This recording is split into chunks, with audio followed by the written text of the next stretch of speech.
give back to my community to help them to have new opportunities and to help me to be able to help people to change their lifestyle by adding nutritional supplements as well as have a financial opportunity to get financial freedom. It's been life-changing. Hunter's life-changing experience and her goal to financial independence is the mission of such groups as the National Coalition of 100 Black Women.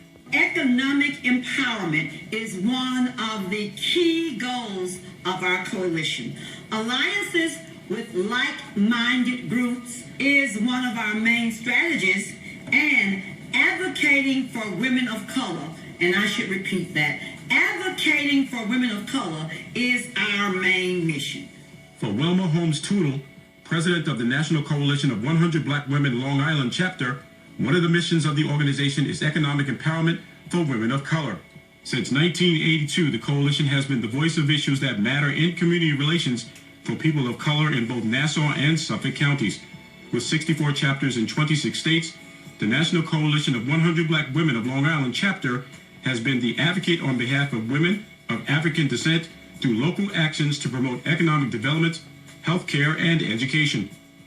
At the Women Rock Economic Empowerment Conference at the Marriott Hotel, the opportunity to expand on their mission was the focus of the event.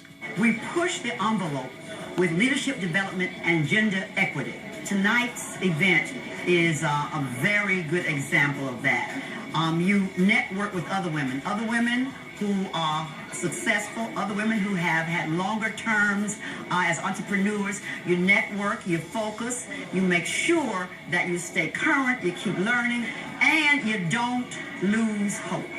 Rosie Gill of Prudential Insurance and founder of the Puerto Rican Professionals of Long Island feels that minority women should take control of their professional lives to decrease the wage gap between men and minority women. Not only are we getting hurt by the pay gap, but it affects us even more because of our duties that we take as primary caregivers that are taking us away from these higher earnings. Some things you can do is look for employers such as Prudential that really focus on maintaining equality between women and minorities. And for the people that can't find an employer, that don't really have a choice, I'm coming up with some ideas of how they can better prepare for that, whether it be saving more now or proper investing or better education. Having the knowledge and the tools to build in your confidence so that you go out and you demand equality. If you know your worth, I think women especially are much less likely to demand that higher salary or that pay raise as a man will. And sometimes minorities as well, whether we're fearful of how we'll be viewed or judged. But I think knowledge is power. So the more education you have and the more backing you have, the more willingness you're going to have to speak up and stand up for yourself.